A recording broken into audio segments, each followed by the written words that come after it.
segunda parte deste nosso módulo 2, ele é dedicado a o pensamento do Mário Laranjeira, que é um pensamento muito importante, que está resumido nesse livro aqui, a Poética da Tradução, publicado pela EDUSP, originalmente em 93, hoje na segunda edição, um livro fácil de achar e é um clássico nos estudos da da tradução no Brasil. Ele fez, o Mário Laranjeira, uma versão sintética de alguns dos pressupostos principais dessa teoria dele num texto chamado justamente O Sentido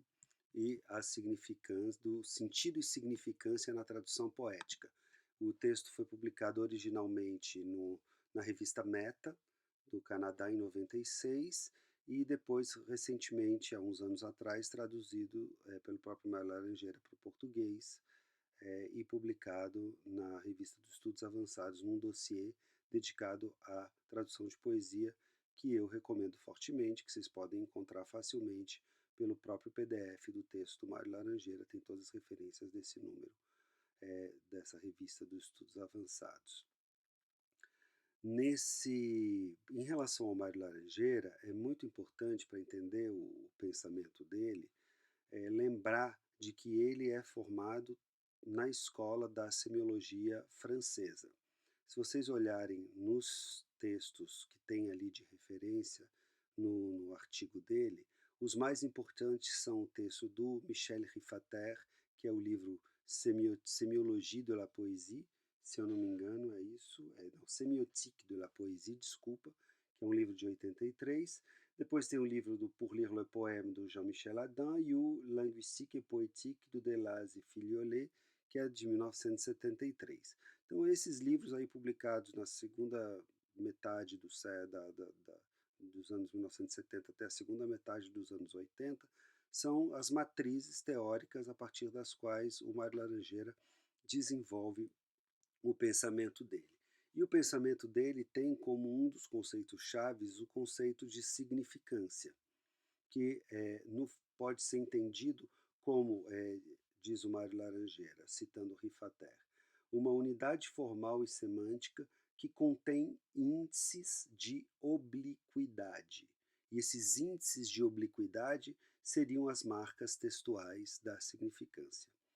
Ele trabalha nesse artigo, ele sintetiza a ideia a partir de 4 marcas: a gramaticalidade,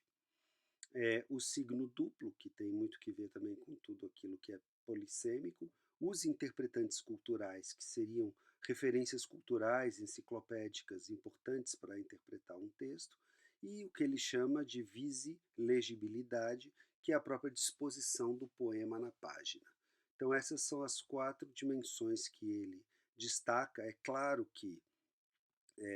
a métrica, a rima são muito importantes, mas como nós vimos também no texto, no primeiro texto desta aula, no módulo 1, nesse texto eu faço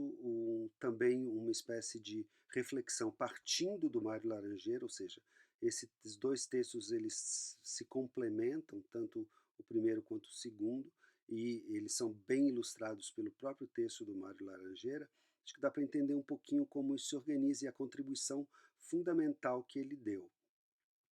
É interessante que, diferentemente do caso do Visioli com Ezra Pound, aqui a gente nota que essa semiótica da poesia do Riffater, ela já tenta entender um pouco mais como é que o próprio modo de enunciar do poema se distingue. E aí vem a dimensão gramatical, sintática, que entra pela gramaticalidade, ou seja, todas essas obliquidades, essas especificidades no modo de lidar com a sintaxe. A gente sabe que esse conceito ele pode ser relativizado ou problematizado, porque a gente sempre pode se perguntar o que é gramatical, o que não é gramatical numa língua. Será que uma construção poética ela é agramatical porque ela não é a mais corrente? Mas deixando isso de lado, é interessante notar que ter uma consciência sobre o funcionamento da sintaxe do poema, colocar isso como uma dimensão primeira, fundadora, é algo muito interessante nessa sistematização proposta pelo Mário Laranjeira. O segundo ponto, que seria esse signo duplo, é também um nó de toda a tradução e talvez aquele ponto que obriga necessariamente o tradutor a fazer uma escolha, porque raramente ele vai conseguir explorar a mesma ambiguidade no texto de chegada e manter a mesma densidade de condensação sem ser explicadinho demais. Então esse é um dos outros grandes desafios, seria mais semântico. E o terceiro seria mais de ordem é, cultural, que seriam os interpretantes textuais, ou seja, se você não tem o conhecimento da Bíblia e você está operando com um texto, está lidando com um texto que conversa, que retoma histórias bíblicas ou passagens bíblicas, você necessariamente corre o risco de fazer uma tradução é, desinformada, digamos assim. E o quarto ponto, que é esse ponto da visilegibilidade, ele diz respeito a, como eu já falei, a própria disposição do poema na página, e que escolher reproduzir ou não reproduzir essa disposição na página, ela vai ser determinante no modo de significar do texto. O interessante no trabalho do Mário Laranjeira, como você já deve ter notado no texto anterior, quando ele fala dessa dialética e dessa tensão entre o som e o sentido, é que ele busca, de algum modo, pensar uma fidelidade que seria uma fidelidade que ele chama de semiótico textual. No livro dele mesmo, nesse que eu mostrei para vocês, da Poética da Tradução, na página 222, já no final do livro, no momento de conclusão, ele explica o que seria essa fidelidade assim.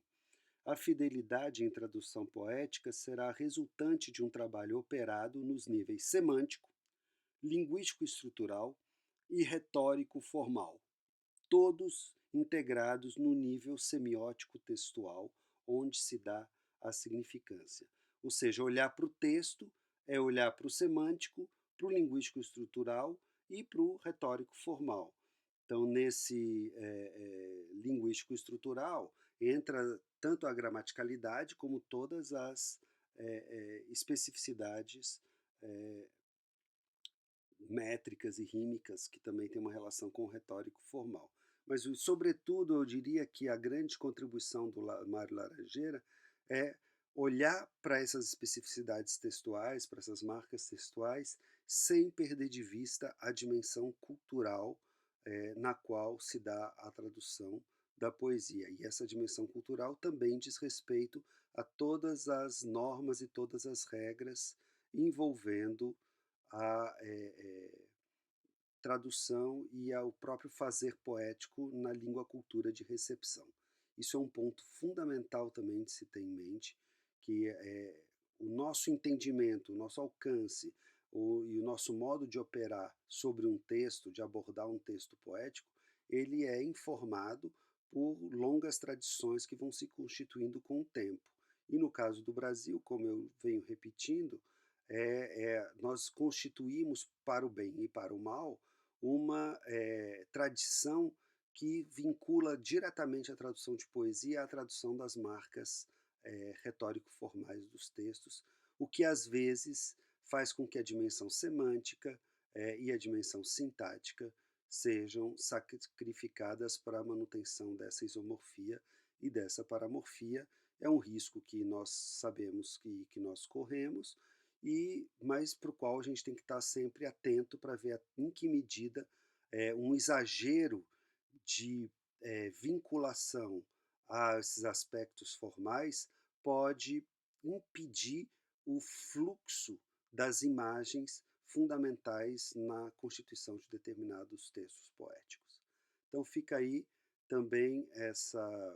esse convite à leitura da obra do Mário Laranjeira, que é um dos autores fundamentais para a gente entender as abordagens textuais. Bom, na terceira parte eu vou agora fazer algumas considerações sobre o Paulo Henriques Brito.